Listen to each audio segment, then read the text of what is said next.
अंजनगाव सुर्जी येथील नवनियुक्त नगरसेवकांनी अमरावती येथील शिवसेना भवन राजापेठ येथे शिवसेना उद्धव बाळासाहेब ठाकरे पक्षाचे जिल्हा प्रमुख पराग गुडदे यांची सदिच्छा भेट घेतली। यावेळी जिल्हा प्रमुख पराग गुडदे यांनी सर्व नवनियुक्त नगरसेवकांचा शाल व पुष्पहार देऊन सत्कार केला। या नवनियुक्त नगरसेवकांमध्ये सौ सीमा गजानन विजयकर, सौ सुनीता भास्कर बाके, सौ रुपाली सुधीर देवगिरे, सुयोग उत्तमराव खाडे, रिहान मुनाफ भाई, श्रीकांत जुनघरे आणि अविनाश ज्ञानेश्वर ढेंगे यांचा समावेश आहे। या प्रसंगी अंजनगाव सुर्जी शहर प्रमुख राजू आकोटकर, तालुका प्रमुख कपिल देशमुख, दर्यापूर तालुका प्रमुख प्रमोद धानोकर, उपजिल्हा प्रमुख प्रफुल्ल भोजने, गजानन विजयकर, सचिन ठाकरे तसेच आदित्य ठाकरे आदी पदाधिकारी उपस्थित होते।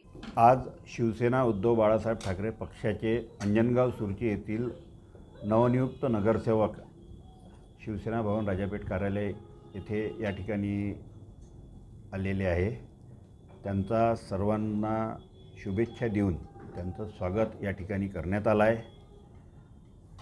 जरी शिवसेना उद्धव बाळासाहेब ठाकरे पक्षाचा नगराध्यक्ष या अंजनगाव सुर्जीत काही कारणास्तव होऊ शकला नाही, तरी पण येत्या काही दिवसात शिवसेना उद्धव बाळासाहेब ठाकरे पक्षाचा उपनगराध्यक्ष आणि सभापती हे शिवसेना उद्धव बाळासाहेब ठाकरे पक्षाचेच होईल असा या ठिकाणी आम्ही नमूद करतो।